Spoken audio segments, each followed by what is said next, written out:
ಮೈಸೂರು ನಗರಾಭಿವೃದ್ಧಿ ಪ್ರಾಧಿಕಾರದಲ್ಲಿ ಬೃಹತ್ ಹಗರಣ ಆಗಿದೆ. ಸಿಎಂ ಮೂಡ ಆಯುಕ್ತರ ವಿರುದ್ಧ ಧಿಕ್ಕಾರ ಕೂಗಿ ಆಕ್ರೋಶ ವ್ಯಕ್ತಪಡಿಸಲಾಗಿದೆ.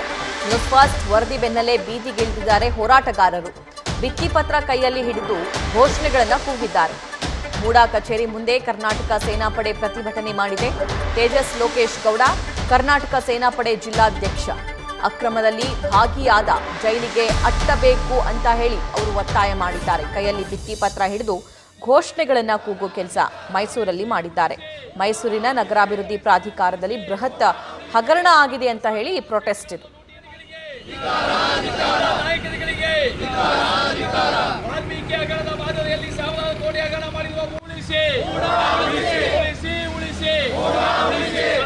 ಸಾವಿರಾರು ಸೈಟ್ಗಳನ್ನು ಲೂಟಿ ಮಾಡಿರುವ ಮೂಡ ಆಯುಕ್ತ ರಾಜಕಾರಣಿಗಳಿಗೆ ನಾಯಕರಿಗೆ ವಾಲ್ಮೀಕಿ ಹಗರಣದ ಮಾದರಿಯಲ್ಲಿ ಉಳಿಸಿ ಭ್ರಷ್ಟ ಅಧಿಕಾರಿ ದಿನೇಶ್ಗೆ ಮೈಸೂರು ನಗರಾಭಿವೃದ್ಧಿ ಪ್ರಾಧಿಕಾರದಲ್ಲಿ ಮೂಡ ಅಧಿಕಾರಿಗಳಿಂದಲೇ ಆಯುಕ್ತರಿಂದಲೇ ಸಾವಿರಾರು ಕೋಟಿ ಹಗರಣ ಅವನ್ನು ಮಾಡಿರುವುದನ್ನು ಖಂಡಿಸಿ ಇಂದು ನಾವು ನಮ್ಮ ಕರ್ನಾಟಕ ಸೇನಾಪಡೆ ವತಿಯಿಂದ ಮೂಡ ಕಚೇರಿ ಮುಂಭಾಗ ಪ್ರತಿಭಟನೆ ಮಾಡ್ತಾ ಇದ್ದೀವಿ. ಈ ಮೂಡ ಏನು CITB ಅಂತ ಮೊದಲಿತ್ತು, ಇದನ್ನು ಶುರು ಮಾಡಿದಂಥವ್ರು, ಸ್ಥಾಪನೆ ಮಾಡಿದಂಥವರು ನಮ್ಮ ಮೈಸೂರಿನ ಮಹಾರಾಜ ನಾಲ್ವಡಿ ಕೃಷ್ಣರಾಜ ಒಡೆಯರ್ ಅವರು ಒಂದು ಕಟ್ಟಿದ್ದು ಇಡೀ ದೇಶದಲ್ಲಿಯೇ 2ನೇ ಸಿಟಿ ಇಂಪ್ರೂವ್ಮೆಂಟ್ ಟ್ರಸ್ಟ್ ಬೋರ್ಡ್ನ ಅವ್ರು ಮಾಡಿದ್ರು.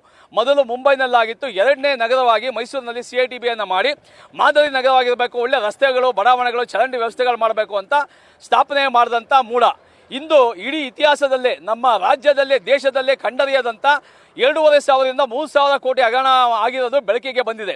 ಇದು ನಿಜಕ್ಕೂ ಖಂಡನೀಯ. ಈ ಕೂಡಲೇ ಭ್ರಷ್ಟ ಅಧಿಕಾರಿಗಳಾದ ಮೂಡ ಆಯುಕ್ತರು ಏನು ದಿನೇಶ್ ಕುಮಾರ್ ಇದ್ದಾರೆ ಅವ್ರನ್ನ ಈ ಕೂಡಲೇ ಅರೆಸ್ಟ್ ಮಾಡಿ ಜೈಲಿಗೆ ಹಾಕಬೇಕು.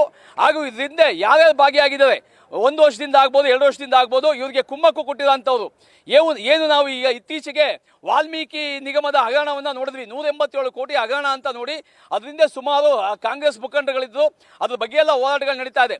ಅದ್ರ ಬೆನ್ನಲ್ಲೇ ಈಗ 3,000 ಕೋಟಿ ಹಗರಣ ಆಗಿರೋದು. ಇದಕ್ಕೂ ಸಹ ಹಿಂದೆ ಷಡ್ಯಂತ್ರ ಕಾಂಗ್ರೆಸ್ ಸರ್ಕಾರದ ತಂತ್ರನೇ ಇದೆ ಅಂತ ಮೇಲ್ನೋಟ ಕಂಡು ಬರ್ತಾ ಇದೆ. ಈ ಕೂಡಲೇ ಏನು ನಗರಾಭಿವೃದ್ಧಿ ಸಚಿವರಿದ್ದಾರೆ, ಮುಖ್ಯಮಂತ್ರಿಗಳಿದ್ದಾರೆ, ಇದಕ್ಕೆ ಸಂಬಂಧಪಟ್ಟವ್ರನ್ನ ವಿಚಾರಣೆಗೆ ಒಳಪಡಿಸಿ ಈ ಕೂಡಲೇ ಅವರಿಗೆ ತಪ್ಪಿಸತ್ತವ್ರನ್ನ ಜೈಲಿಗೆ ಹಾಕಿ ಶಿಕ್ಷೆ ಕೊಡಬೇಕು. ನಾವು ನೋಡ್ದಂಗೆ ಮೂಡ ಆಯುಕ್ತ ಕಮಿಷನರ್ TV ಪತ್ರಿಕೆಗಳನ್ನ ನೋಡ್ದಂಗೆ ಸುಮಾರು ಫೈಲ್ಗಳೇ ಮೂಡದಲ್ಲಿ ಮಾಯ ಆಗಿದೆ ಅಂತ ಕೇಳಿ ಬರ್ತಾ ಇದೆ. ಹಾಗೂ 140 ಫೈಲ್ಗಳು, ಕಡತಗಳು ಮೂಡ ಆಯುಕ್ತ ಮನೆಯಲ್ಲಿ ಸಿಕ್ಕಿದೆ. ಇದರ ಅರ್ಥ ಏನು? ಒಬ್ಬ ಅಧಿಕಾರಿಯಾದವನು ತಾನು ಇದ್ದು ಮೂಡದಲ್ಲಿ ಇರುವಂತಹ ಸಾರ್ವಜನಿಕರ ಆಸ್ತಿಪಾಸ್ತಿಗಳನ್ನು ಜವಾಬ್ದಾರಿಯಾಗಿ ನೋಡ್ಕೊಳ್ಬೇಕಾದವನೇ ಬೇಲಿಯೇ ಎದ್ದು ಹೊಲ ಮೇದಂತೆ ಇವರೇ ಇಷ್ಟು ಸಾವಿರಾರು ಕೋಟಿ ಹಗರಣ ಮಾಡಿದ್ರೆ ಇದು ಕಡ್ದಂಥ ನಾಲ್ವಡಿ ಕೃಷ್ಣರಾಜ ಒಡೆಯರು ಒಳ್ಳೆ ಉದ್ದೇಶದಿಂದ ಬಡಬಗರಿಗೆ ಮನೆ ಆಗಲಿ ಅಂತ ಕಡ್ದಂಥ ಸಂಸ್ಥೆನ ಇವರು ಸಾವಿರಾರು ಕೋಟಿ ನುಂಗಿ ನೀರು ಕುಡಿತಾ ಇದ್ದಾರೆ. ಈ ಕೂಡಲೇ ಮಾನ್ಯ ಮುಖ್ಯಮಂತ್ರಿಗಳು ಇದ್ರ ಬಗ್ಗೆ ತೀವ್ರವಾದ CBI ತನಿಖೆ. ನ್ಯೂಸ್ ಫಸ್ಟ್ ನಿರ್ಭೀತಿಯಿಂದ ನಿಮ್ಮ ಪರವಾಗಿ.